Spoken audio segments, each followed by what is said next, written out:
tu sois en train de dormir quelque part sur le lit numéro 4. Qui est sur le lit numéro 4? Qui est le locataire du lit numéro 4? J'ai senti un esprit de sommeil sur la personne. Alléluia. Yeah. Donc tu n'es pas là. C'est qui? C'est toi.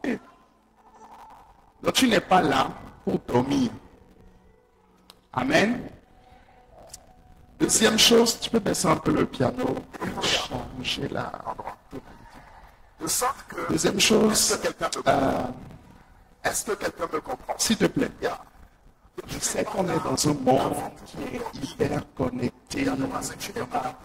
On est tout le temps connecté, on a besoin de chatter, on a besoin de discuter et tout. Mais pendant ces 3 jours, vraiment, fais un sacrifice. Amen. Fais quoi? Fais un sacrifice. Fais un sacrifice. Sépare-toi pendant ces 3 jours de ton téléphone portable. Déjà, vraiment, quand tu viens en session, quand tu viens ici, à part peut-être les gens qui sont à la communication, je ne veux pas te voir en train de discuter avec Adjoablé, Jean-Christophe, Chrysostome, pas te voir en train de discuter. Ce n'est pas le moment de discuter. Quand c'est l'heure de la parole, on se concentre sur la parole. Quelqu'un dit Amen. Quand c'est l'heure d'écouter la parole, on se concentre sur la parole. Quand c'est l'heure de prier, nous prions. Et nous prions avec le plus grand sérieux. Nous prions avec quoi? Le plus grand sérieux. Yeah. Pendant ces 3 jours, parce que ça va être assez... comment on appelle ça? Prêtez-moi le mot. Intense, voilà. Ça va être assez intense. Donc, il se pourrait qu'à un moment donné, tu sois fatigué et tout. Non, mon ami, fortifie-toi dans le Seigneur. Fortificologie. Dis Amen. Fortificologie. Amen. Déjà dans la journée, on est en jeûne. Ah, tu ne savais pas. Ah, tu ne savais pas? Je ne peux pas dire ça. Oh, mais c'est pas grave. Tu jeûnes tout le temps, non? Voilà. Donc dans la journée, on est en jeûne. Hein? Et pourquoi vos visages changent en même temps comme ça? Ah, miséricorde. Je disais que dans la journée, nous sommes en jeûne. Miséricorde. Dans la journée, nous sommes en jeûne. Je crois qu'il y aura des fruits, peut-être à partir de midi, 15 heures environ. Mais vraiment, pardon, nous voulons vraiment consacrer ces 3 jours au Seigneur. On veut vraiment lui consacrer ces 3 jours. Alléluia. Amen. Donc, sois concentré afin de sortir de cet endroit, pas comme tu es venu, mais afin de sortir en étant véritablement transformé. Quelqu'un dit Amen. Le thème de cette retraite, la pensée que le Seigneur m'a donnée en cette journée, je n'avais pas reçu le thème, je n'avais pas reçu de pensée en tant que tel. Donc, dans la communication, on n'en a pas annoncé. Peut-être que c'est pour ça aussi, certaines personnes ne se sont pas inscrites, mais ce n'est pas grave. Toi, tu es là, c'est le plus important. Quelqu'un dit Amen. Le thème de cette retraite, c'est impacter pour une vie d'impact. Impacter pour une vie d'impact. Impacter pour une vie d'impact. Donc pendant cette retraite, tu seras impacté afin de vivre une vie d'impact. Je le répète encore, pendant cette retraite, tu seras impacté afin de vivre une vie d'impact. Je veux le dire encore une troisième fois, pendant ces 3 jours, tu seras impacté afin de vivre une vie d'impact. Le Seigneur va t'impacter. Le Seigneur va te toucher. Le Seigneur va faire quelque chose dans ta vie.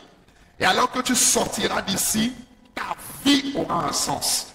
Tu vas vivre véritablement une vie d'impact. Une vie d'impact. Une vie qui a du sens. Une vie qui impacte. Une vie qui influence les autres. Quelqu'un dit Amen. Quelqu'un encore dire Amen. Alors, dans le cadre de ce message introductif, j'aimerais partager avec toi 7 résolutions pour une réelle vie d'impact. 7 résolutions pour une réelle vie d'impact. Bien sûr, assure-toi, on ne pourra pas voir les 7 ce soir. J'espère pouvoir en voir 2 ce soir. Même si on ne finit pas les 2, ce n'est pas grave. On est là de toute façon. Quelqu'un dit Amen. 7 résolutions pour une vie d'impact. Ou encore 7 décisions importantes que tu dois prendre afin d'avoir une vie d'impact. Qui veut avoir une vie d'impact ici? Ah, ton moi là est bizarre. Je dis qui veut avoir une vie d'impact ici? Yeah. Ah. Tu dois désirer cela. Tu dois désirer avoir une vie d'impact. Tu dois désirer que ta vie compte. Tu ne peux pas marcher, vivre, exister sur la terre et repartir comme ça. C'est pas possible. Tu ne peux pas juste venir sur la terre. Tu vis, tu marches, tu respires, tu manges, tu dors, et puis tu repars comme ça. C'est pas possible. Il faut que ta vie laisse quelque chose à la terre. Amen.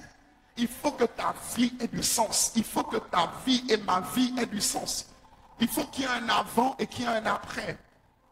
C'est important, mon ami. C'est important. C'est important. Je ne veux pas que nous soyons une église qui soit simplement une église de chrétiens. Une église où des gens disent seulement Alléluia, Amen. Non.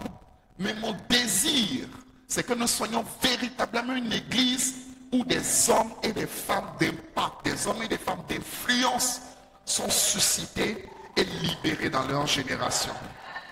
Quelqu'un dit un bon Amen. Même en ligne, dites un bon Amen. Alléluia. Alléluia. Amen. Ah, magnifique.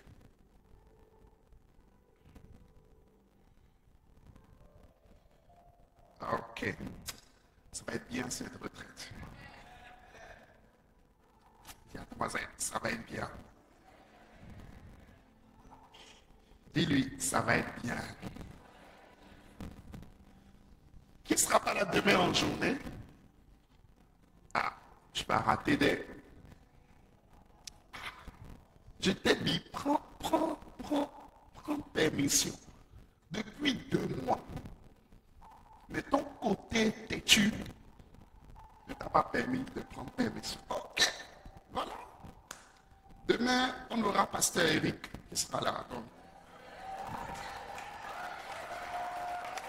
Mais c'est en journée, c'est en journée, c'est en journée, c'est en journée, en journée. Je viens juste d'avoir son message de confirmation. C'est en journée. En journée. Quelqu'un dit Amen. Non? Donc, bon, on va faire comment maintenant? Ça va aller. Job chapitre 22, le verset 28, verset que nous connaissons pour la plupart d'entre nous. La Bible dit, à tes résolutions répondra le succès. Sur tes sentiers brillera la lumière. À tes résolutions répondra le succès.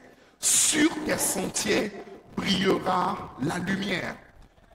À tes résolutions répondra le succès. Donc, quiconque veut réussir, quiconque veut avoir du succès dans sa vie, doit pouvoir prendre des résolutions, doit pouvoir prendre des décisions. Je ne suis pas agréable avec le son, je ne suis pas à l'aise.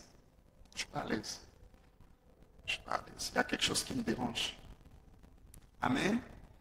Dis à ton voisin, à tes résolutions répondra le succès. Sur tes sentiers brillera la lumière. Alléluia. À tes résolutions répondra le succès. Ou encore aux décisions que tu auras prises répondra le succès. Ce que tu auras décidé, c'est ce qui arrivera au niveau de ta vie. Alors, qu'est-ce que tu dois décider afin que ta vie, je crois que c'est bon comme ça, là je suis un peu plus à l'aise, merci. Qu'est-ce que tu auras décidé afin que ta vie soit véritablement une vie d'impact? Première décision que tu dois prendre, tu dois décider de devenir sérieux ou encore consistant dans ta vie de sanctification. Première décision que je dois prendre afin que ma vie ait une vie d'impact, je dois décider de devenir sérieux ou encore de devenir consistant dans ma vie de sanctification. La première décision. Quiconque veut avoir une vie d'impact, quiconque veut que sa vie puisse influencer les autres selon la volonté de Dieu. Parce qu'après, tu sais, il peut y avoir différentes sortes de vie d'impact aussi. Hein. Il y a des gens qui impactent en bien, mais il y a aussi des gens qui impactent en mal. Il y a des gens, quand tu les rencontres, quand tu marches avec eux, quand ils s'en vont, tu dis, ouf, il est parti. Mais il y en a d'autres, quand tu les rencontres, quand tu marches avec eux, quand tu vis avec eux, et puis ils s'en vont, tu regrettes leur présence. Quelle catégorie tu veux être? C'est ça. C'est ça. Mais pour que ta vie soit dans la deuxième catégorie, ceux dont le ciel atteste, ceux que le ciel valide, ceux dont le ciel confirme l'impact sur la terre, il faut que tu deviennes sérieux dans ta vie de sanctification. 2 Timothée chapitre 2. 2 Timothée chapitre 2 à partir du verset 20. 2 Timothée chapitre 2 à partir du verset 20. La Bible dit, dans une grande maison, il n'y a pas seulement des vases d'or et d'argent. Dans une grande maison, il n'y a pas seulement des vases d'or et d'argent, mais il y a aussi des vases de bois et de terre. C'est l'apôtre Paul qui parle à son fils Timothée. Et il est en train d'expliquer à Timothée le modus operandi, la manière, la stratégie, l'approche pour avoir véritablement une vie d'impact. Il est en train de dire à Timothée, Timothée, tu vois, dans une maison, il y a plusieurs types de vases, il y a plusieurs types de bols, il y a plusieurs types d'ustensiles. Il y a des vases d'or, il y a des vases d'argent, il y a des vases de bois et il y a des vases de terre. Tous sont des vases. Tous les vases qui sont dans la maison sont des vases. Seulement que c'est des vases de différents types. C'est des vases de différents matériaux. C'est des vases de différentes qualifications. C'est des vases de différents usages. Et ils sont tous des vases. Les uns sont des vases d'honneur et les autres sont d'un usage vil. Donc c'est tous des vases, mais il y a une catégorie de vases qui constituent des vases d'honneur et il y a une catégorie de vases qui constituent des vases d'usage vil, c'est-à-dire des vases d'usage commun qu'on utilise chaque jour. Il y a des vases qu'on met à part, mais il y a des vases aussi qu'on utilise de manière courante, de manière habituelle. Et au verset 21, l'apôtre Paul va lui dire, si donc quelqu'un se conserve pur, si donc quelqu'un se conserve pur en s'abstenant de ces choses, il sera un vase d'honneur, sanctifié, utile à son maître, propre à toute bonne œuvre. Deux notions importantes ici. Premièrement, tu es déjà un vase. C'est ça, en fait. Tu es déjà un vase. Je suis déjà un vase. Dieu m'a déjà sauvé, Dieu m'a déjà lavé, Dieu m'a déjà purifié, il m'a déjà créé, il a déjà fait de moi un vase. Premièrement. Deuxièmement, je suis déjà dans sa maison. Est-ce que tu me suis? On dit tous les vases sont où? Dans la maison. Je suis déjà dans la maison. Je suis né de nouveau. J'ai donné ma vie à Jésus. J'ai été baptisé d'eau. Je crois en Jésus. Je crois au sacrifice de Jésus. Je suis déjà dans la maison. Je suis là. Tu es déjà là. On est déjà là. On est déjà là. On n'est pas des vases du dehors. On est des vases de l'intérieur. Oh. On n'est pas des vases de chez le voisin. On est des vases du Père. Je suis un vase du Père. Tu es un vase du Père. Tu es sauvé.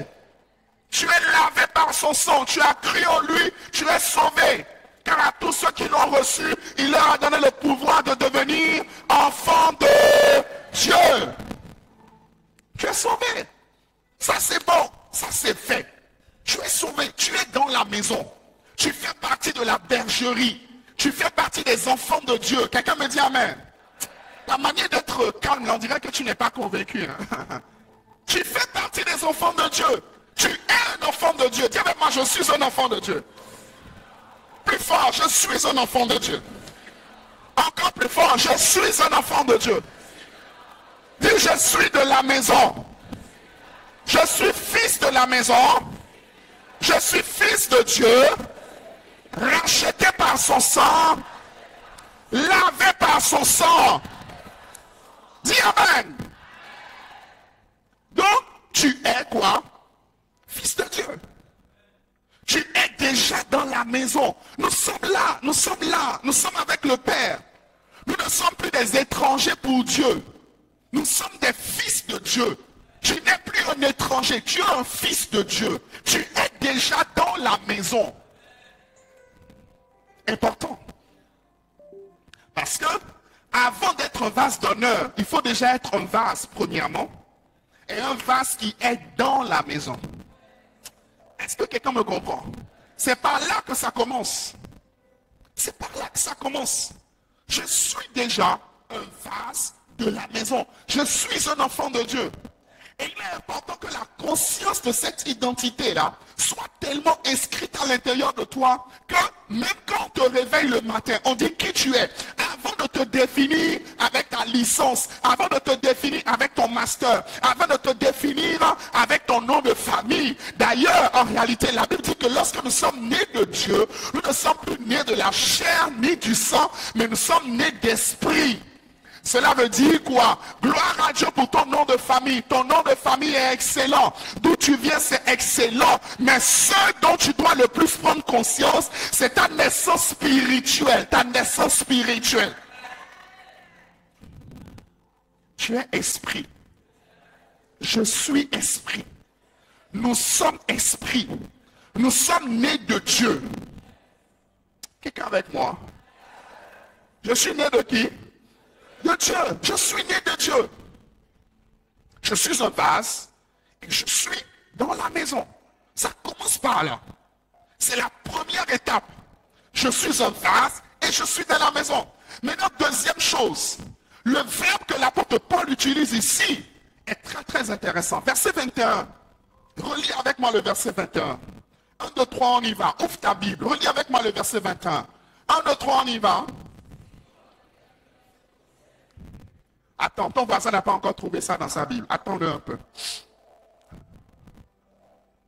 Ton voisin qui n'a pas amené de Bible là, demande-lui quel esprit t'a poursuivi depuis chez toi pour t'amener ici. Venir à une retraite sans amener sa Bible. Miséricorde.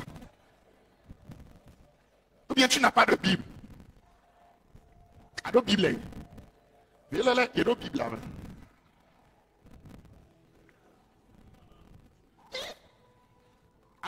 Ado Bible là, mon portable. Maintenant mon con. 1, 2, 3, on y va.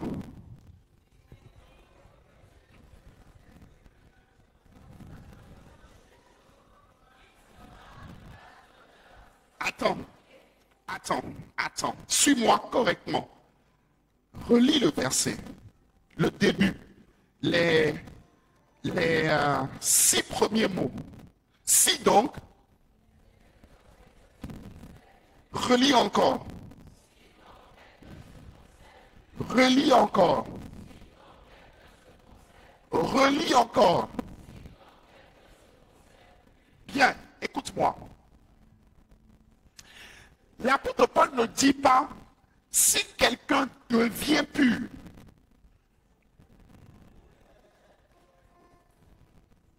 L'apôtre Paul ne dit pas si quelqu'un se purifie. Il dit si quelqu'un se... Oh, prêche avec moi sinon tu vas dormir. Si quelqu'un se... Il n'a pas dit si quelqu'un devient pur. Mais il dit si quelqu'un se conserve. Dis à ton voisin, c'est une affaire de conservation. Dis-lui bien, c'est une affaire de conservation. Quand on dit, il faut que je conserve quelque chose de pur, il faut que je conserve quelque chose dans un état, ça veut dire que la chose est déjà dans cet état.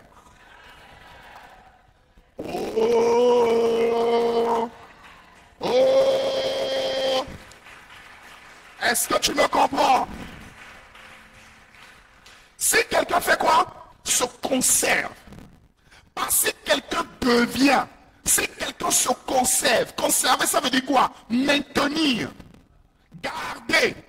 Mais pour garder, comment garder quelque chose dans un état si la chose ne l'est pas déjà?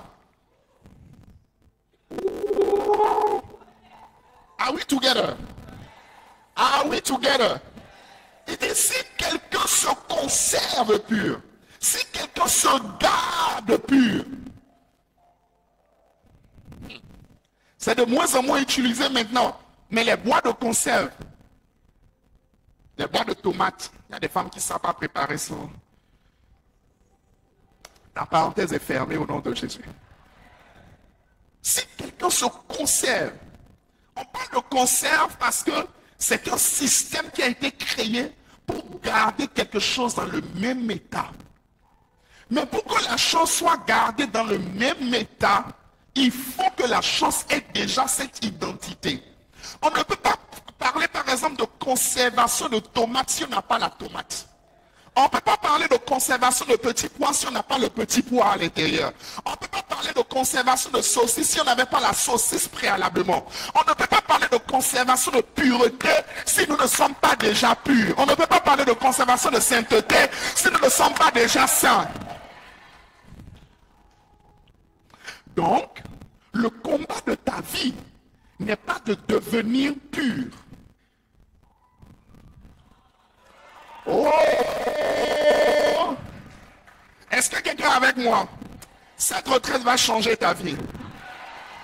Le combat de ta vie n'est pas de devenir pur. Le combat de ta vie et de ma vie, c'est de conserver la pureté. C'est de conserver la sainteté. C'est de conserver la sanctification.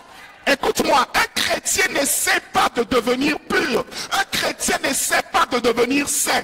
Il l'est déjà, et c'est parce qu'il l'est déjà maintenant qu'il fait des efforts.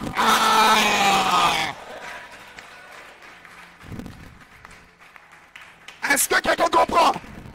Je n'essaie pas de devenir. Je n'essaie pas de devenir pur. Parce que si tu essaies de devenir pur, qu'est-ce qui va se passer? Tu vas faire des efforts, mais tu ne vas jamais y arriver. Tu vas faire des efforts. Ah, je vais faire des efforts pour pouvoir sortir de ce péché. Tu n'y arriveras pas. Jusqu'à ce que tu prennes la conscience que tu es déjà pur et que l'effort que tu dois faire maintenant, c'est de maintenir cette pureté.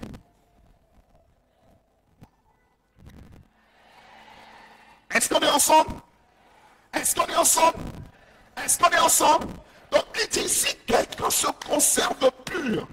Donc l'apôtre Paul ne nous dit pas de devenir pur.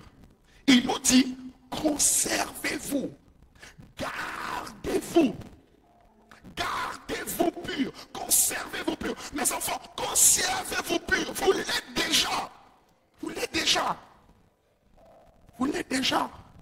Qui vous a rendu pur? C'est Christ qui vous a rendu pur. Il vous a rendu pur par quoi? Par son sang précieux qu'il a coulé à la croix pour toi et pour moi. Je suis déjà pur, je suis déjà saint, je suis déjà sanctifié, je suis déjà consacré. Ce que je dois faire maintenant, c'est de me... Oh, c'est de me conserver.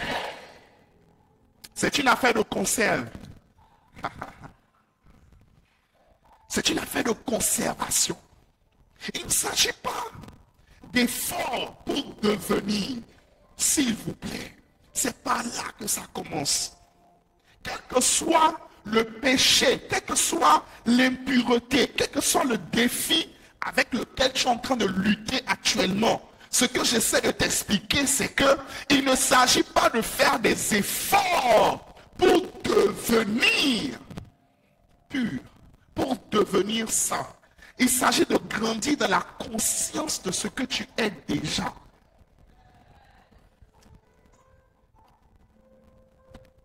La conservation, c'est l'art de garder une chose dans le même état. Dans le même état. Et l'apôtre Paul va nous dire, il va dire, si quelqu'un se conserve pur en s'abstenant de ces choses, il sera un vase d'honneur, sanctifié, utile à son maître. Cela veut dire que nous sommes tous des vases. Je suis un vase, tu es un vase, ton voisin un vase, nous sommes tous des vases. Maintenant, le type de vase que nous serons ne dépend pas de Dieu. Je répète. Le type de vase que tu seras, le type de vase que je serai, ne dépend pas de Dieu. Dieu a déjà fait de toi un vase. Ça, c'est fait. Il a fait de toi déjà un vase purifié. Ça, c'est fait. Maintenant, le type de vase que tu dépends, ou du moins ce que tu deviens, dépend d'abord de toi. Dépend de ta responsabilité. Dépend de ton choix. Dépend du choix que tu fais. Dépend de la décision que tu prends. Dépend de la direction que tu prends. Dépend de ce que tu choisis de faire. Et si quelqu'un se conserve pur en s'abstenant de ces choses, il sera un vase d'honneur, un vase d'honneur, un vase d'honneur. C'est-à-dire qu'il ne sera pas un vase quelconque, mais un vase mis à part, un vase consacré. Comment tu deviens un vase consacré? Comment tu deviens un vase d'honneur? En te gardant pur. Au verset 22, il va dire, fuis les passions de la jeunesse. Fuis-les. Fuis-les. Fuis les passions de la jeunesse. Fuis-les. Fuis-les. Un chrétien, un jeune chrétien qui veut aller loin, c'est un chrétien qui sait fuir les passions de la jeunesse. Il n'y a personne qui va loin avec Dieu dans sa jeunesse sans appliquer ce verset-là. La conservation va t'obliger à la consécration. Je répète, la conservation de la pureté que tu as déjà reçue de Christ va t'obliger à la consécration. Il dit, fuis les passions de la jeunesse. Recherche la justice, la foi. Recherche la foi. Ah, moi, je croyais que la foi était automatique. Il dit, recherche la justice, recherche la foi, recherche la charité, c'est-à-dire l'amour. Que ton cœur soit rempli d'amour, soit quelqu'un rempli d'amour. Recherche ça. Recherche aussi la paix avec ceux qui invoquent le Seigneur d'un cœur pur. Le péché, une vie dans le péché, une vie loin de Dieu, fragilise ton impact. Réduit ton impact. Et empêche Dieu de se servir de toi pour toutes sortes de bonnes œuvres. Parce qu'il dit que le vase d'honneur sera utile pour toutes sortes de bonnes œuvres. Vous savez, parfois, Vous pourriez avoir l'impression qu'il y a des gens que Dieu gâte. Vous m'entendez correctement? Vous m'entendez correctement? Parfois, vous pouvez avoir l'impression qu'il y a des personnes que Dieu gâte. C'est-à-dire, Dieu lui donne ça, en même temps Dieu lui donne ça, en même temps Dieu lui donne telle mission, en même temps Dieu lui donne tel don, en même temps Dieu l'amène à tel endroit, en même temps Dieu le lève, en même temps Dieu le fait monter. C'est pas que Dieu fait du favoritisme, mais c'est juste que Dieu a trouvé quelqu'un qui décide de devenir un vase d'honneur. Il y a tellement de personnes qui se contentent simplement d'être un vase simple, un vase standard, que quand Dieu trouve quelqu'un qui dit, moi, je décide de me mettre à part pour être un vase d'honneur, Dieu l'utilise de manière exponentielle. Après cette retraite, je vois Dieu t'utiliser de manière exponentielle. Après cette retraite, je vois Dieu te confier de grandes et de magnifiques œuvres au nom de Jésus. Après cette retraite, je vois Dieu te confier de grandes choses. Je dis, je vois Dieu te confier de grandes choses. Je vois Dieu te confier des choses qui sont excellentes. Des choses qui sont excellentes, excellentes, excellentes, excellentes, excellentes, excellentes, excellentes. Écoute-moi. Si tu as un employé, et cet employé, il travaille bien, il est sérieux. À chaque fois que tu lui confies quelque chose, l'employé court et il fait. Tu as un serviteur, à chaque fois que tu lui confies un projet, il court, il fait. Quelqu'un comme ça, tu vas chercher à lui confier plus de projets. Tu vas chercher à lui confier plus de responsabilités. Tu vas chercher à lui confier plus de choses. Pourquoi? Parce qu'à chaque fois que tu lui confies quelque chose, il le fait avec sérieux. Il se consacre à cela. Après cette retraite, je vois quelqu'un ici. Je te vois te consacrer avec sérieux. Avec sérieux. Je dis avec sérieux. Avec sérieux. Avec sérieux au nom de Jésus. Dis encore amen. Dis bien amen. Dis encore plus fort amen. Ah. Jérémie 15. Jérémie chapitre 15, verset 19 à 20. Jérémie chapitre 15, verset 19 à 20.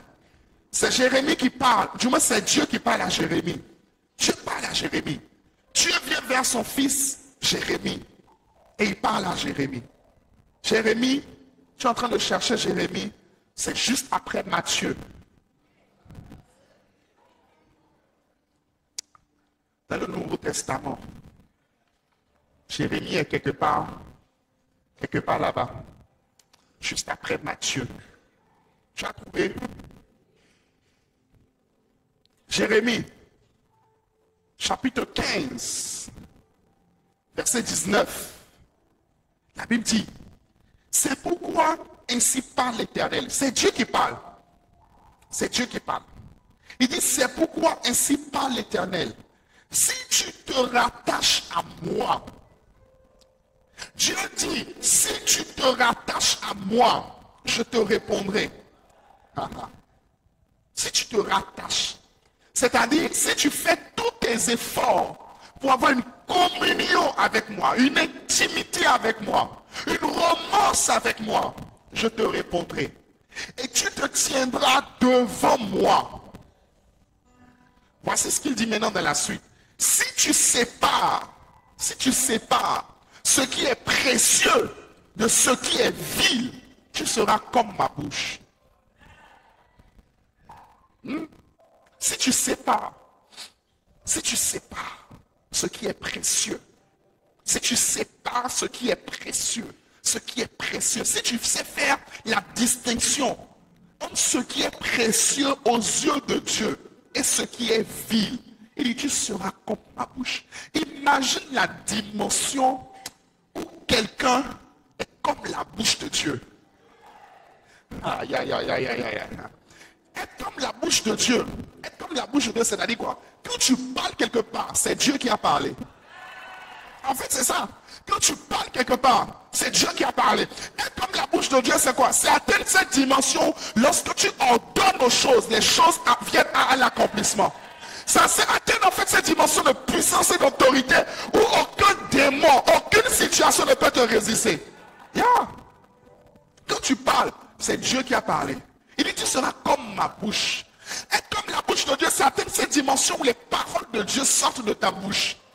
Yeah. Où les gens viennent. Ah, malabachata. Écoute, être comme la bouche de Dieu, c'est atteindre cette dimension où les gens viennent écouter Dieu par ta bouche. Oh!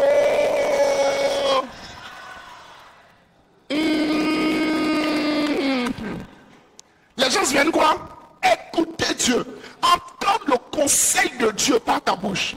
Lorsque Saül avait perdu ses années, son serviteur a dit, il y a quelqu'un ici, il y a un voyant ici, il y a un prophète ici, allons chez lui. Allons chez lui. Il trouvera la solution. Lorsque quelqu'un devient la bouche de Dieu, il devient l'adresse sur terre où les gens viennent trouver la solution. Oh my God, je croyais que je parlais à quelqu'un ici. Je croyais que je parlais à quelqu'un ici.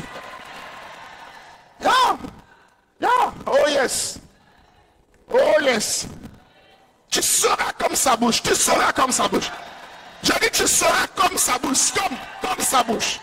Comme sa bouche. Comme sa bouche. Comme sa bouche. Quand tu parles, c'est Dieu qui a parlé. Quand tu parles, c'est Dieu qui a parlé. Devenir comme la bouche de Dieu, c'est comme devenir un avec lui. Un avec sa puissance. Un avec son autorité. Yeah. Cette dimension, mon frère, cette dimension, ma soeur, où les démons, le monde spirituel, les esprits méchants, les autorités, les principautés, quand tu parles, ils te respectent. Ils te respectent. Tu sais, il y a une dimension où, quand tu parles, on dit, mais qui est en train de parler là? Réfléchis. Mais il y a une dimension où, quand tu parles, le son de ta voix impose le respect et la considération. C'est pas dans le volume. C'est pas dans quoi? C'est pas dans le volume. Parce que des gens qui parlent fort sans parler avec autorité. Ce n'est pas parce qu'on parle fort qu'on parle avec autorité. Parler fort, ça ne veut rien dire. Tu peux parler fort sans rien dire. Mais quelqu'un peut être tranquille. Est-ce que le président a besoin de parler fort avant de parler? Il n'a pas besoin de parler fort. Il a parlé. Il a parlé. C'est ça. Et c'est cette dimension-là. C'est à cette dimension-là que Dieu te veut. Oh yes. Tu vois, ton voisin n'a pas dit Amen. Ah. C'est à cette dimension. C'est à cette dimension que Dieu te veut. C'est à cette dimension. C'est là que Dieu te veut. C'est là. Un jour, Jésus était avec ses disciples, ils étaient sur la barque, ils étaient en train de partir et tout. Et puis, le vent a commencé à souffler, l'eau a commencé à rentrer, tout ça, tout ça. Les gars, ils prenaient des balles, ils sortaient l'eau de la barque. Ils n'avaient pas compris. Ce n'est pas une question de sortir l'eau, c'est une question de parler à la mer et de parler au vent. Yeah. Quand Jésus s'est réveillé, il a ordonné, il a menacé le vent, il a menacé la mer. Et les deux se sont tués automatiquement. Et la Bible dit, les gens ont commencé à se demander, mais qui est cet homme à qui obéissent même la mer et le vent? Je déclare et je décrète, dans cette saison, on demandera, mais qui est cet homme? Oh, je dis, on demandera qui est cet homme? Qui est cette femme? Qui est cette personne? Mais c'est qui? C'est qui? C'est qui? C'est qui? C'est qui? C'est qui? C'est qui? C'est qui? Parce que tu parleras avec autorité. Tu parleras avec autorité. Tu parleras avec autorité. Tu parleras avec autorité. Yeah. Si quelqu'un comme Josué a pu contrôler le soleil, il dit soleil, arrête-toi à Gabaon. Et le soleil a obéi. Josué n'est même pas fils de Dieu. Josué est prophète de Dieu. À combien plus forte raison, toi et moi qui sommes fils de Dieu. Fils de Dieu. Je dis fils de Dieu. Fils de Dieu. À combien plus forte raison ne parlerons-nous pas comme Dieu? Comme Dieu. Comme Dieu. Comme Dieu. Comme Dieu. C'est à ça que tu dois arriver. C'est à ça que tu dois arriver. Alors bon, même quand Satan planifie avec ses démons, avec ses esprits méchants, de venir te chercher, de venir t'attaquer, ils savent que c'est peine perdue d'avance. Parce qu'une seule parole de ta bouche est capable de les mettre en déroute. Je dis à Jérémie, il dit à Jérémie, pour que tu en viennes là, qu'est-ce que tu dois faire? Il doit avoir une consécration. Il doit avoir une consécration. Tu dois séparer ce qui est précieux de ce qui est vil. Ce qui est précieux de ce qui est vil. Tu dois mettre à part. C'est-à-dire dans ton style de vie, dans ta manière de vivre, dans ta manière de te comporter, on doit sentir que celui-là, il sépare ce qui est précieux de ce qui est vil. Il a le sens du sacré. Est-ce que quelqu'un me suit? Et il dit, c'est à eux de revenir à toi. Mais ce n'est pas à toi de retourner vers eux. Écoute-moi, tu ne retourneras pas vers le monde que tu as vomi. Oh, je dis, tu ne retourneras pas vers le monde que tu as vomi.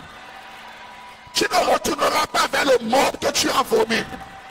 Tu ne retourneras pas là-bas. Tu ne retourneras pas. Tu ne retourneras pas. Voilà pourquoi, écoute-moi, tu dois prendre ta vie chrétienne au sérieux. En fait, tu dois être tellement à 100% pour Dieu que Dieu doit pouvoir déverser pleinement ses grâces et ses faveurs en toi.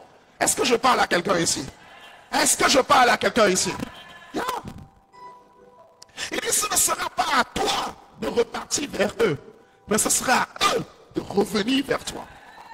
Écoute-moi, la dimension tes amis, tes proches, tes cousins, toutes ces personnes autour de toi, ils donnent leur vie au Seigneur. Pour parvenir à ça, il faut ça. C'est ça. Pour parvenir à ça, il faut que tu sépares ce qui est précieux de ce qui est vil. Parce qu'il dit, si tu fais ça, ce sera à eux de revenir à toi. Ce ne sera pas à toi de retourner vers eux. Hein? Toi maintenant tu es chrétien, c'est toi maintenant qui viens dire, ah vraiment, la vie c'est compliqué, ah rien ne va. Qu'est ton voisin, aïe aïe aïe. Dis-lui, aïe aïe aïe aïe aïe aïe aïe. Et quelle vie chrétienne ça? Écoute-moi, ta vie chrétienne ne sera pas une vie de honte. Oh, je répète encore, ta vie chrétienne ne sera pas une vie de honte. Non, jamais, jamais, jamais. Je refuse que ma vie chrétienne fasse pitié. Si tu as refusé, tu as dit toi-même que tu as refusé. Ah oui. Je refuse. Je refuse. Je refuse. Il dit, ce n'est pas à toi de repartir vers eux, mais c'est à eux de revenir à toi. C'est à eux de venir. C'est à eux de venir dire, ah, ton Dieu sera notre Dieu. Ton Dieu sera notre Dieu. Mais pour ça, mon frère, mon frère, ma soeur, il faut que tu te consacres. Il faut que tu te mettes à part. Verset 20, il dit, je te rendrai pour ce peuple comme une muraille forte d'airain. Une muraille forte d'airain. Ils te feront la guerre. Mais ils ne feront pas quoi? Ils ne te feront... Attends, hein. Ce verset-là, nous aimons ça. Ils me feront la guerre, mais ils ne me vaincront pas, car l'Éternel sera avec moi pour me délivrer. Et ma mère son frère amant. Ça n'a pas commencé là.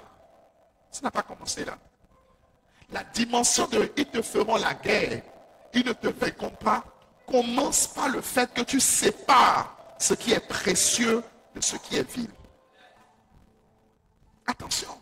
Il y a beaucoup de versets comme ça, beaucoup de pensées comme ça, que nous tirons juste la parole de Dieu et que nous proclamons. C'est pas mal. C'est pas mal en soi. Mais parfois, il faut se calmer. Il faut se calmer. Il faut lire tout le passage. Yeah. Quelqu'un dit Amen. Yeah. Beaucoup de personnes, beaucoup d'entre nous, les amis, beaucoup d'entre non. Nous voulons couler dans le prophétique, accomplir de grandes choses pour Dieu. Tout ça. Mais nous voulons toujours vivre le mélange. Le mélange. Le mélange. Le mélange. C'est pas ce que Dieu veut pour toi. Quelqu'un a dit Amen. Quelqu'un a dit Amen. 1 Pierre chapitre 1. Versets 14 à 16. 1 Pierre chapitre 1. Baisse un peu s'il te plaît. 1 Pierre chapitre 1. Versets 14 à 16. La Bible dit, comme des enfants obéissants. Comme des quoi? Bon, je t'attends. On trouve ça d'abord dans ta Bible. 1 Pierre 1. Alléluia.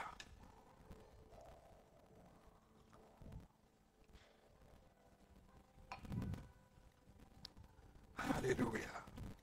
1 Pierre 1, verset 14 à 16. La Bible dit ceci.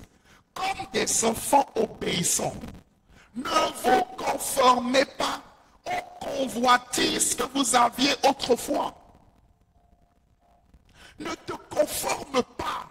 N'est pas la même vie, n'est pas les mêmes comportements, n'est pas les mêmes habitudes, n'est pas les mêmes attitudes que tu avais autrefois. Quand tu étais dans l'ignorance, verset 15, il dit, mais puisque celui qui vous a appelé est saint, vous aussi soyez saints dans toute votre conduite. Soyez saints dans toute votre conduite. Soyez saints dans toute votre conduite. Selon ce qu'il est écrit, vous serez saints car je suis saint. Écoute-moi très bien. La nouvelle naissance, naître de nouveau, donner sa vie à Jésus, se convertir à Jésus, doit être suivi d'un changement radical à l'intérieur comme à l'extérieur. Important. Important, les amis. La nouvelle naissance, la conversion à Jésus. Dire qu'on a donné sa vie à Jésus, j'ai donné ma vie à Jésus, alléluia, c'est bien. Mais le changement de vie, c'est une chose que tu dois vraiment désirer. Seigneur, je veux changer de vie. Je veux changer à l'intérieur, parce que ça commence d'abord par l'intérieur. Le système de pensée, la manière de penser, la manière de voir la vie. Tu sais, écoute-moi, quand tu as donné ta vie à Jésus, je ne sais pas pour toi, mais même tes centres d'intérêt changent dans la vie. Oh! En fait, on ne peut pas donner sa vie à Jésus vraiment sans que ses centres d'intérêt ne changent. Non. C'est impossible. Lorsque tu as vraiment donné ta vie à Jésus, son royaume devient ta priorité. Le salut des âmes devient ta priorité. La sainteté devient ta priorité. La sanctification devient ta priorité. La consécration devient ta priorité. La vie de prière devient ta priorité. L'expansion de l'église devient ta priorité. C'est ça. Tes priorités doivent changer. Tes priorités. Tu ne peux pas simplement avoir pour priorité de manger, de coucher, de dormir. Non. Laisse-moi aller plus loin. Tu as donné ta vie à Jésus. Tu ne peux pas simplement avoir pour priorité de gagner beaucoup d'argent. Non. Cherchez, premièrement, le royaume des cieux. Est-ce qu'il faut gagner de l'argent? Oui. Mais un enfant de Dieu, la priorité de sa vie n'est pas de gagner de l'argent.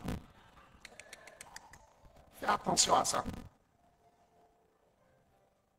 Le focus de ton cœur ne doit pas être d'abord l'argent. Parce que si le focus de ton cœur est l'argent, tu seras refroidi dans ta vie spirituelle. Hein? Qu'est-ce que le Seigneur dit?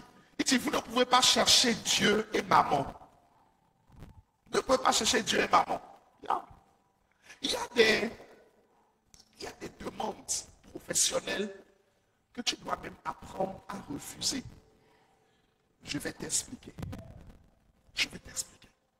Il y a même parfois, genre, des marchés que tu refuses.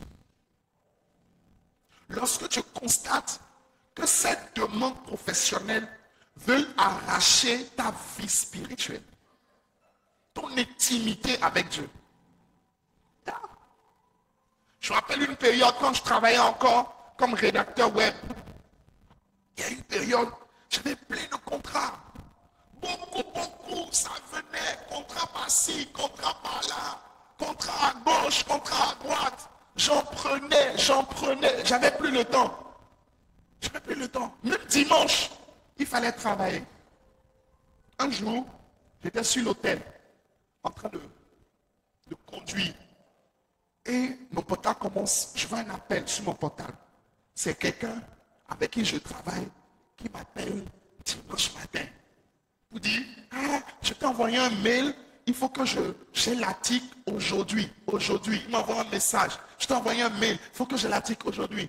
Quand je suis descendu en même temps, j'ai dit, contrat, et bien, c'est faux. Dimanche, jamais. La Bible dit, tu sanctifieras le jour du Seigneur. Yeah. Dimanche? Non, pas dimanche. Prends-moi tout, mais pas dimanche.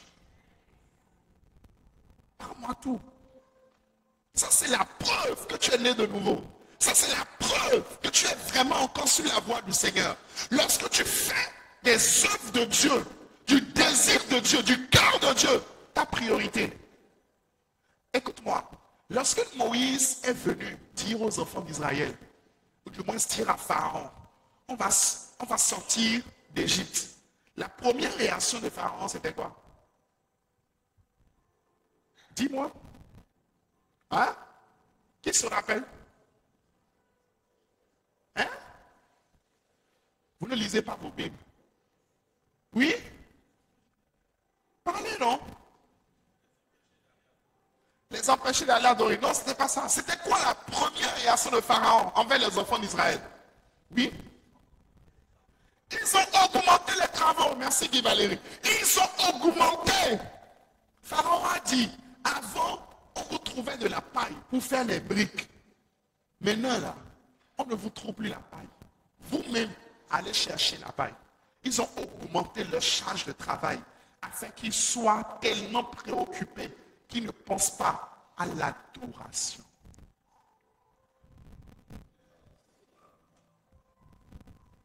Fais attention. Fais attention.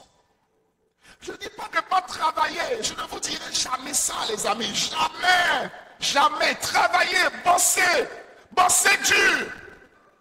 Mais lorsque vous constatez que sur l'autre côté de la balance, votre relation avec Dieu commence à baisser et que vous n'arrivez plus à tenir, c'est que quelque part, il y a un déséquilibre.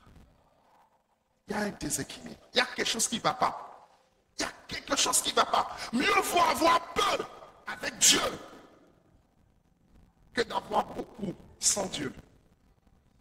Parce que de toute façon, le beaucoup que tu as sans Dieu, il suffit d'un petit vent et tout va partir. Je prie que quelqu'un retrouve ici le sens des priorités. Oh, t'as pas dit amen, t'as pas dit amen, t'as pas dit amen. Que tu retrouves ici le sens des priorités, la notion des priorités. Retrouve la notion des priorités. Yeah. La notion des priorités. La notion des priorités. Yes. Important. Important. Qui est encore avec moi? Qui est en train de dormir déjà? Je vois des yeux qui se ferment. Je vais commencer à appeler les noms dans quelques instants. Je connais tous les noms. Même si je ne connais pas le nom, je vois la couleur de l'habit. Alléluia. La sanctification, les amis, ne doit pas être partielle. La sanctification ne doit pas être partielle. La sanctification doit s'étendre à toute notre conduite. Tout. Tout. Tout. Tu veux une vie d'impact? Il ne faut pas qu'il y ait une partie de ta vie où Dieu n'est pas roi. Quelle est la partie de ta vie où Dieu n'est pas encore roi? Quelle est la partie de ta vie où Jésus n'est pas Seigneur? Est-ce que c'est au niveau de tes paroles? Est-ce que c'est au niveau de tes pensées? Est-ce que c'est au niveau de tes actes? Est-ce que c'est au niveau de ta sexualité? Ou est-ce qu'il n'est pas encore Seigneur? Il est temps, cette nuit, de lui dire, Seigneur, il faut que tu sois Seigneur. Il faut que tu sois Seigneur. Est-ce que quelqu'un me comprend? Est-ce que quelqu'un me comprend? Yeah. 2 versets encore et nous allons prier. 2 versets encore et nous allons prier. De toute façon dont tu commences à dormir là, je sens que si je pousse un peu, je risque d'être seul. Quelqu'un dit, ah, j'ai eu une longue journée. Oh, attends, je comprends. Jacques chapitre 4, verset 8. Jacques chapitre 4, verset 8. Jacques chapitre 4, le verset 8. La Bible dit, dans le livre de Jacques, au chapitre 4, le verset 8.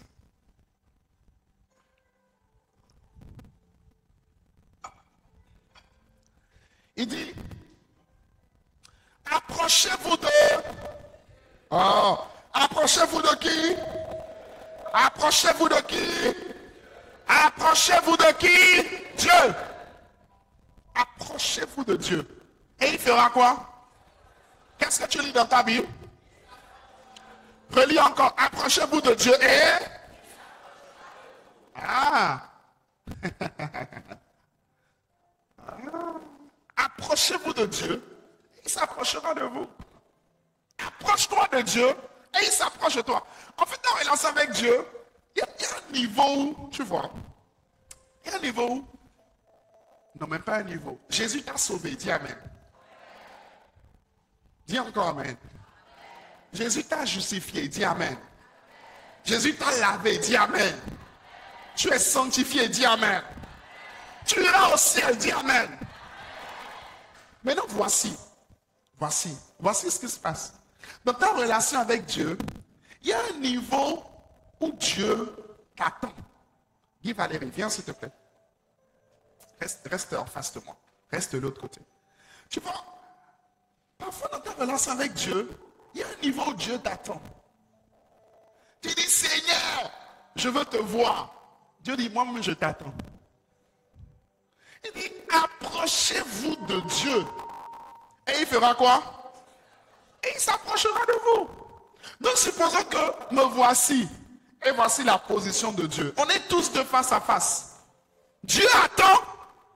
Et j'attends. Quand je fais un pas, Dieu aussi fait un pas. Quand je m'approche, Dieu aussi s'approche. Je veux plus de toi. Dieu dit, ok, tu veux plus de moi, je viens te rencontrer. Mais au moment où tu t'arrêtes, au moment où tu n'avances plus, Dieu dit, ok, moi je t'attends. Je t'attends. Il dit, approchez-vous, approchez-vous, approchez-vous de lui, et lui aussi s'approchera de vous. Approchez-vous de lui. Et la bonne nouvelle est que le fait que tu sois à cette retraite, c'est une manière pour toi de t'approcher de Dieu. Oh yes! C'est une manière pour toi de t'approcher de Dieu. Et je vois Dieu s'approcher de quelqu'un. Je vois Dieu s'approcher de quelqu'un. Je vois Dieu s'approcher tellement de quelqu'un que Dieu et la personne redeviennent un, redeviennent un, redeviennent un, redeviennent un, redeviennent un. Avant de sortir de ces 3 jours, tu vas retrouver ton intimité avec Dieu. Yeah. Yeah. Il dit, approchez-vous de Dieu. Approchez-vous de Dieu. Et il s'approchera de vous. Écoute-moi, on aura des temps en plénière, comme ceux-ci. Mais il y aura aussi des moments où toi seul à seul, avec Dieu. Voilà pourquoi j'ai aimé le fait qu'on ait pu avoir ce lieu, ce centre. Il y a de l'espace. À un moment donné, que ce soit une pause, que ce soit un moment, il ne faut pas chercher à discuter, il ne faut pas chercher à être sur ton WhatsApp. Non, prends ta Bible, éloigne-toi quelque part dans un coin, quelque part tranquillement, en disant, Seigneur, je veux te rencontrer. Seigneur, je veux te rencontrer. Seigneur, je ne veux pas sortir d'ici la même personne. Parce que tu vois, la dimension à laquelle tu rencontres Dieu, en fait, quand tu rencontres Dieu à une certaine dimension, quand tu sors de là, premièrement, toi-même tu sais. Hein? Deuxièmement, les autres savent. Les autres savent. Approchez-vous et il s'approchera de vous. Approchez-vous. Venez. Venez. Venez. Dieu a déjà fait le maximum en envoyant son fils Jésus à la croix mourir pour toi. Maintenant, si tu veux une relation avec lui, ce sera à toi de t'approcher. Ce sera à toi de faire le pas. Dis-moi Amen. Dis-moi Amen. Yeah. C'est pas fini. Il dit nettoyez vos mains. Nettoyez vos mains. Nettoyez vos mains, pécheurs, et purifiez vos cœurs. Vous qui, dans la version Semeur, on dit, vous qui avez le cœur partagé. Homme irrésolu, vous qui avez le cœur partagé. Toi qui es encore tantôt à gauche, tantôt à droite, tantôt devant, tantôt derrière, tantôt dans le Seigneur, tantôt dans le monde, un peu avec Dieu, un peu avec tes amis du monde, un peu avec Dieu, un peu avec les choses que tu avais vomies. Dieu dit, viens, laisse-moi purifier ton cœur. Demande-moi que ton cœur soit purifié. Purifié, débarrassé de toute souillure. Il dit, approchez-vous de moi. Vous qui avez encore le cœur partagé. Est-ce que quelqu'un me suit? Est-ce que quelqu'un me suit? Est-ce que quelqu'un me suit? Non. Écoute-moi. Il n'y a personne qui peut faire, qui peut avoir de l'impact avec Dieu s'il ne s'approche pas de Dieu. S'il ne s'approche pas de Dieu. La Bible dit, marchez par l'esprit et vous n'accomplirez pas les désirs de la chair. Ce que nous voulons faire la plupart d'entre nous, c'est faire l'effort de ne pas accomplir les désirs de la chair. Ça ne marche pas. Il dit, marchez par l'esprit et vous n'accomplirez pas les désirs de la chair. Ça veut dire que quiconque ne veut pas accomplir les désirs de la chair, ne te focalise pas sur les désirs de la chair. Cherche juste à marcher par l'esprit. C'est tout. Et le résultat sera que tu n'accompliras pas les désirs de ta chair. Je vais atterrir avec ce dernier verset. 2 Corinthiens chapitre 7, verset 1er. Et nous allons prier. Qui est en train d'être béni par ce moment? Alléluia. 2 Corinthiens chapitre 7, verset 1er. 2 Corinthiens 7, verset 1er. Nous sommes à une retraite. C'est pour ça que je te donne beaucoup de versets. Beaucoup. Parce que Dieu est dans sa parole. Dis Amen. Dieu est dans sa parole. Si tu n'aimes pas la parole de Dieu, tu es bizarre. Tu es bizarre. Bizarre. Un enfant de Dieu doit aimer la parole de Dieu. Je ne suis pas là pour te prêcher mes opinions, mes avis. Non. Je ne suis pas là pour te prêcher ainsi par Héribert Donald. Non. Je suis là pour te prêcher la parole. Dis Amen. Et si tu dors pendant qu'on est en train de prêcher la parole, on va te faire une délivrance. Il y a même beaucoup de palmiers ici. On va chercher les feuilles de palmier là. Les neufs. Les feuilles qui sortent là. Les jeunes pousses en haut là. On va chercher ça. m'a coupé. Délivré au nom de Jésus. À chasser l'esprit de ton corps. Dis Amen. Non, j'ai jamais fait ça. Je ne ferai jamais ça au nom de Jésus. 2 Corinthiens 7, verset 1. La Bible dit, ayant donc de telles promesses, bien-aimés, purifions-nous. Purifions-nous de toute souillure de la chair et de l'esprit en achevant notre sanctification dans la crainte de Dieu. Il dit, ayant de telles promesses, purifions-nous, purifions-nous de toute souillure de la chair et de l'esprit. Je préparais ce moment et j'avais reçu ce verset-là. J'étais là, je disais, mais attends Seigneur, les souillures de la chair, on connaît. Les souillures de la chair, on connaît. La plupart d'entre nous, nous sommes habitués aux souillures de la chair. Mais les souillures de l'esprit, là, de quoi tu parles? De quoi tu parles? Et il m'a amené dans la version Semeur. Il m'a dit, va dans la version Semeur. Il regarde la version Semeur. Amis très chers, il dit, ces promesses sont pour vous. Alors, lavons-nous de tout ce qui abîme notre corps et notre cœur. Waouh! Lavons-nous de tout ce qui abîme. Dis à ton voisin, tout ce qui abîme. Dis-le bien, tout ce qui abîme notre corps et notre cœur. Yeah. Donc, écoute-moi. Écoute-moi, je suis en train d'atterrir. Je suis en train de finir pour cette nuit, on va prier. Écoute-moi très bien. Écoute-moi très bien.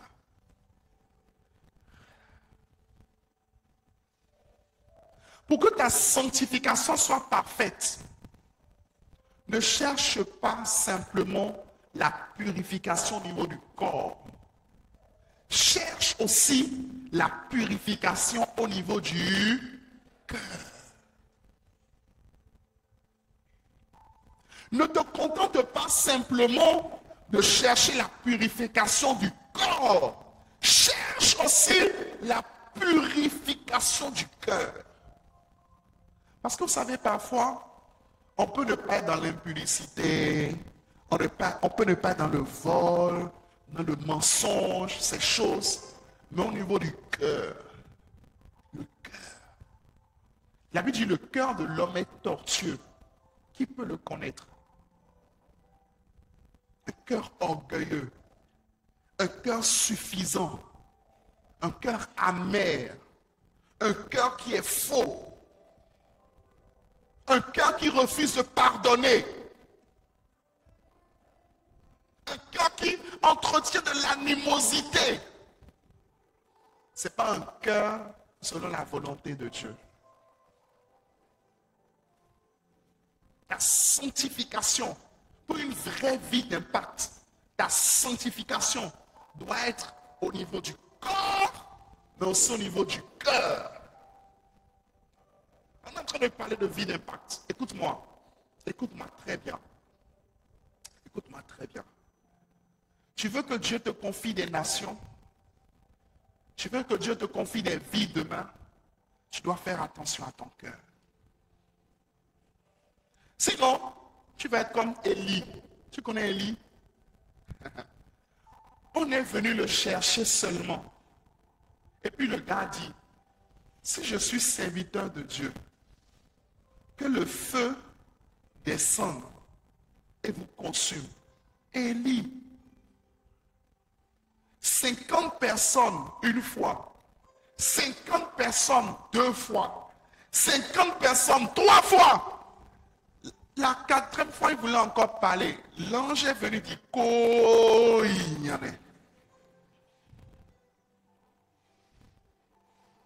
quel est mon point? Quel est mon point? Ce n'est pas parce que le feu est descendu que Dieu a agréé. Ah! Ce n'est pas parce que le feu est descendu que Dieu a agréé. Ce n'est pas parce que le feu est descendu que Dieu a dit bien joué. Non! Non! Non! Il y a des gens ici, si Dieu te donne le niveau de richesse qu'il va te donner, avec ton cœur là, on ne va plus sentir à l'église. On ne va plus voir clair dans le quartier. Yeah. Oh, il y a des gens, bon, pas toi, ton voisin. Il y a des gens qui marchent dans la sanctification parce qu'ils n'ont pas l'argent.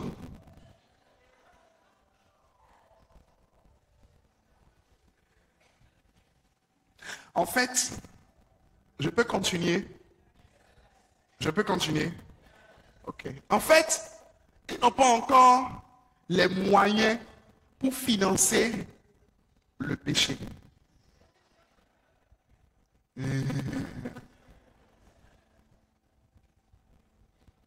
Yeah. Parce qu'il y a des péchés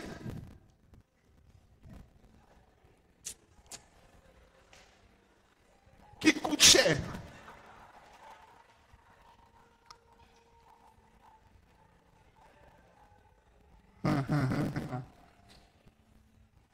Alors la question est celle-ci.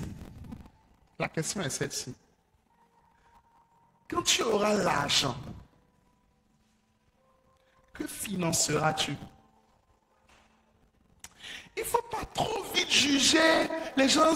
Ah, lui là maintenant, depuis qu'il a l'argent, il est ceci, il est cela. Mon ami, tu ne connais pas encore pour toi la qualité du cœur. La qualité du cœur. La qualité du cœur. Tout ça, c'est dans le cœur. Tout ça, c'est dans le cœur. C'est pour ça qu'on dit souvent que l'argent, la gloire, le pouvoir, toutes ces choses ne sont pas mauvaises. Elles révèlent simplement la qualité du cœur de la personne. Yeah. Est-ce que quelqu'un me comprend? Est-ce que quelqu'un me comprend? Ce que Dieu veut, c'est que notre cœur soit purifié. Purifié, purifié, purifié de toute souillure, purifié de tout orgueil, purifié de toute vantardise, s'il te plaît, garde ton cœur, garde ton cœur, garde ton cœur. Même la plus petite offense ne l'autorise pas dans ton cœur. Ah, je n'ai pas entendu ton amen. Je n'ai pas entendu ton amen. Même la plus petite des offenses, la plus petite des choses que Dieu n'aime pas, que Dieu n'agrée pas, ne le garde pas dans ton cœur. Ne le garde pas dans ton cœur, mon frère. Ne le garde pas dans ton cœur. Écoute-moi, si tu constates qu'il y a même des choses par rapport auxquelles tu commences à trop t'attacher au détriment de Dieu, toi-même, tu dois les sacrifier devant Dieu. Yes. Yes. Yes. Laisse-moi finir. On va prier. L'apôtre Paul va dire une chose qui est intéressante. Dans 2 Corinthiens chapitre 7, il dit, en achevant notre sanctification dans la crainte de Dieu. Dis avec moi la crainte de Dieu. Dis encore la crainte de Dieu. Dis encore la crainte de Dieu. Oh yes. Oh yes. La sanctification commence avec l'amour de Dieu, mais s'achève avec la crainte de Dieu. La sanctification commence, est motivée avec l'amour, mais s'achève avec la crainte. Important. C'est quoi la crainte de Dieu? C'est le respect pour son nom. C'est le respect pour Dieu. C'est l'honneur pour Dieu, la révérence pour Dieu. C'est quoi craindre Dieu? Craindre Dieu, c'est pas avoir peur de Dieu. Nous n'avons pas à avoir peur de Dieu. La personne en noir qui est en train de dormir, il faut te réveiller.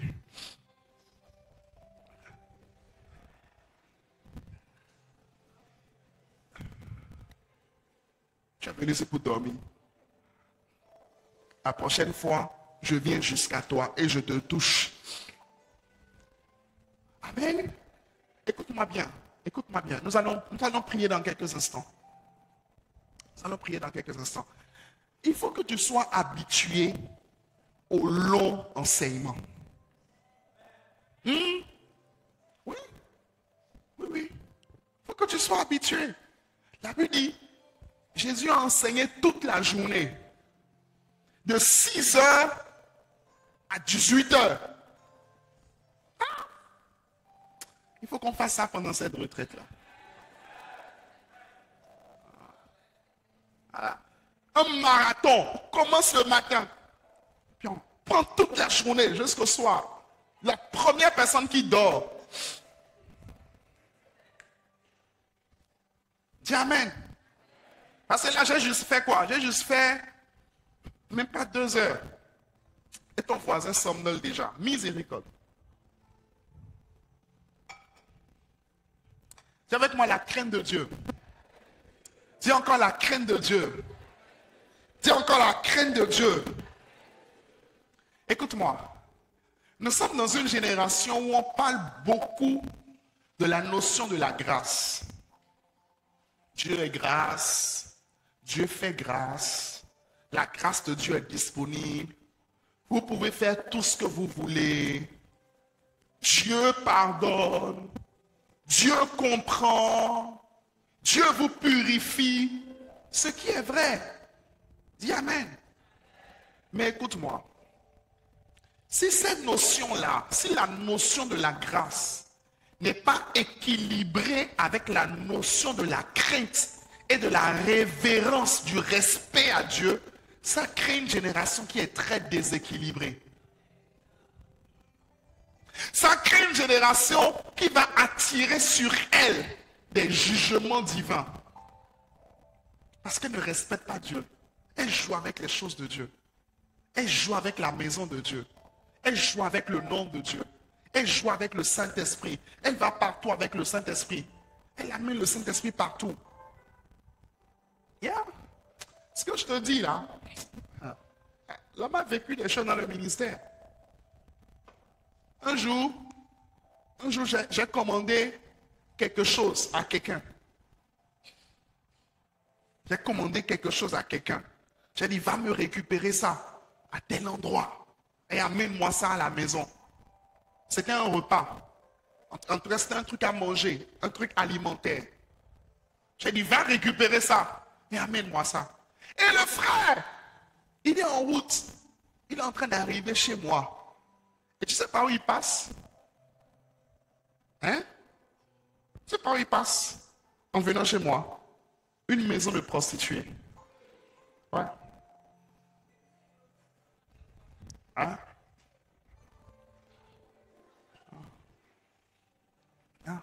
Il dit non, quand j'ai quitté là-bas, je venais chez vous, je ne sais pas ce qui m'a pris et tout. J'avais la pensée depuis le matin, tout ça. Et il allait chez une prostituée, enfant de Dieu. Donc quand je te parle là, je te parle de choses qui sont vraies. C'est pas on m'a raconté. Je lui ai dit, faut repartir. Non, j'ai dit repars avec. Je ne peux pas manger ça. Je te donne, c'est bon. Repars avec. Yeah.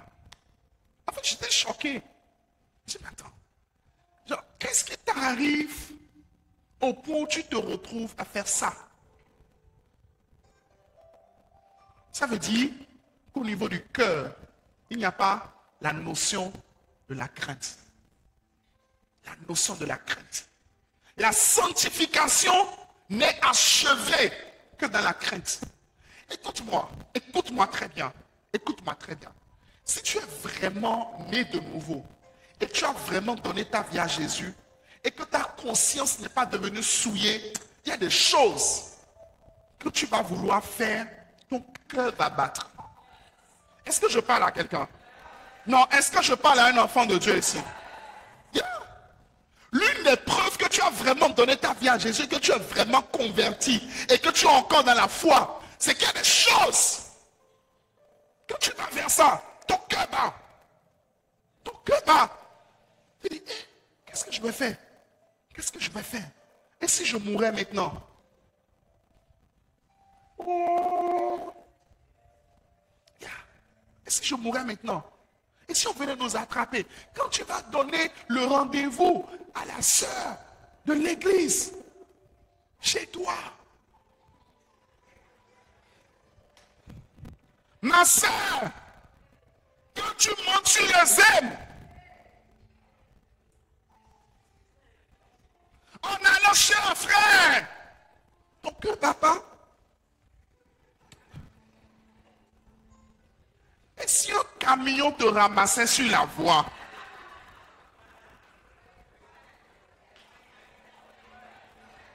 non, faut pas trop vite du fire, faut pas. Est-ce que je parle à quelqu'un? Non, est-ce que je parle à quelqu'un? Yeah. Ton cœur doit battre. Ton cœur doit battre. Ton cœur doit battre. Écoute-moi, si ton cœur ne bat plus, lorsque tu vas pécher, avant de quitter cette retraite, je te donne une prière. Dis, Seigneur, saisis-moi de ta crainte. Ésaïe 11, le Saint-Esprit est un esprit de crainte. La Bible dit c'est l'esprit de crainte de l'Éternel. La crainte de l'Éternel est le commencement de la sagesse. Quelqu'un qui craint Dieu, qui craint Dieu, qui craint son nom. Tu dois craindre Dieu. Tu dois craindre Dieu. Dieu n'est pas ton camarade. Dieu n'est pas ton camarade. Quelqu'un qui ne craint pas Dieu, c'est quelqu'un qui va commencer à dire des choses comme Dieu comprend. Dieu même sait que. Dieu même va accepter ça comme ça d'abord. Laisse-moi te montrer une autre phrase qui montre que ta crainte de Dieu a baissé. Je vais faire et après, je vais demander pardon. Philippe Milando, c'est là même là. Genre ce niveau-là, hein, c'est le niveau Pro Max. Je vais faire et après, je vais demander pardon. Ou encore, de toute façon, Dieu est grâce et Dieu pardonne. Ah bon? Non, oui, Dieu est grâce. Dieu pardonne. Dieu est grâce, Dieu pardonne. Je sais, il est grâce, il pardonne. Il t'a déjà pardonné, non? Il t'a déjà pardonné. Écoute ça, baby. Mais écoute-moi, il y a un autre que tu ne vois pas. Un adversaire redoutable que tu ne vois pas. Qui à chaque fois que tu pêches, il utilise en fait ces péchés-là pour te réclamer devant Dieu. Tu ne le vois pas. Tu ne le vois pas. C'est pour ça, les amis, achevons notre sanctification de la crainte et le respect de son nom. Quelqu'un a dit Amen? Qui décide de craindre Dieu ici?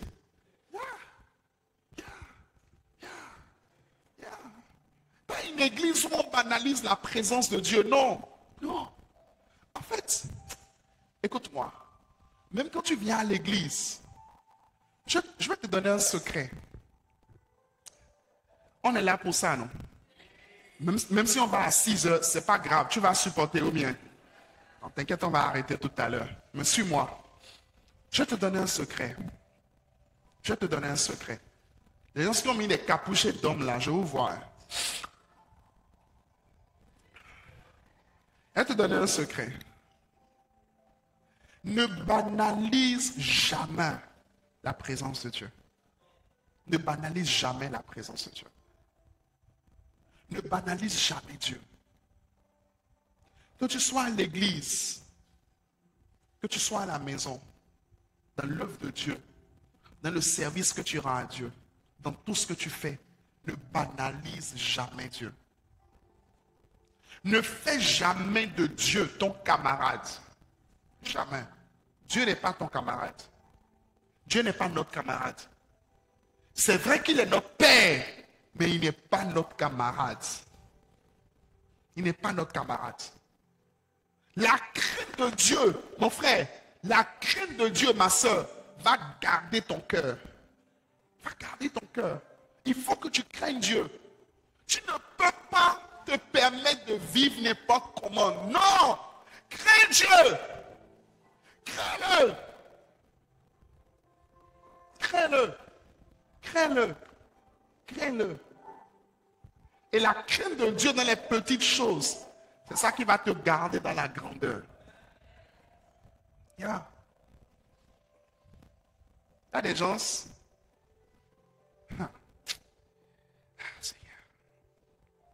Si Dieu t'envoie dans certaines sphères, si Dieu te donne un certain niveau de pouvoir, il y a des gens qui finiront en prison. I'm serious. Parce que tu ne crains pas Dieu. Tu ne crains pas Dieu. Et ce manque de crainte dans le quotidien, dans les johnny-trus que tu fais, risque de te coûter cher.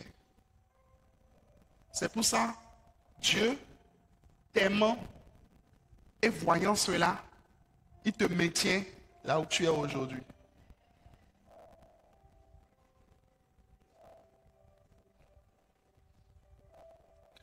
Vous savez, parfois même quand Dieu refuse de nous bénir, c'est pour notre bien.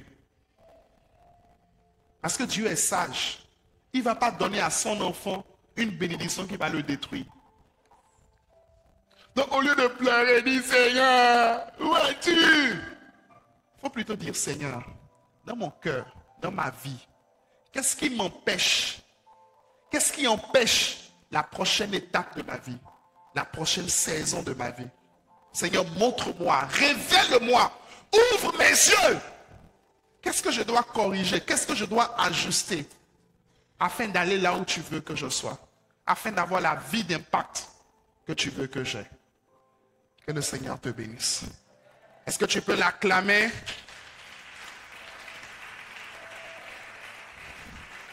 Alors tiens-toi debout sur tes pieds, nous allons prier. Tiens-toi debout sur tes pieds. Commence à élever ta voix maintenant. Tiens-toi debout, prends la position qui te sied. Mais je veux que tu pries le Seigneur.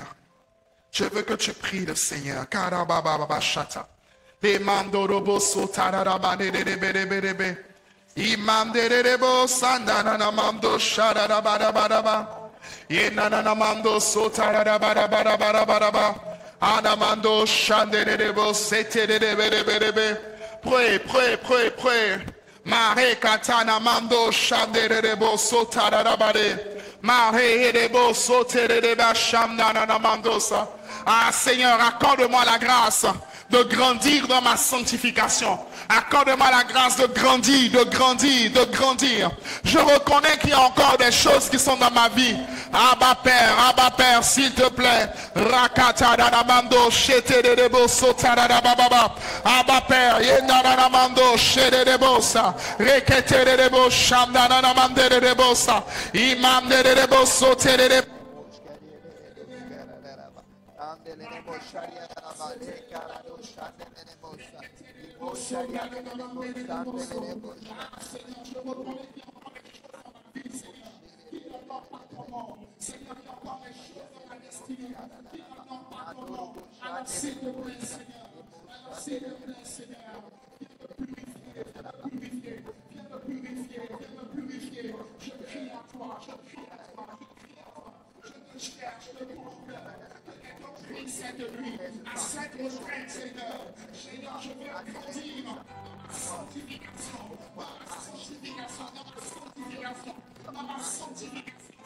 Change mon cœur, change ma vie. Est-ce que quelqu'un est en train de prier ce soir? Est-ce que quelqu'un est en train de prier ce soir?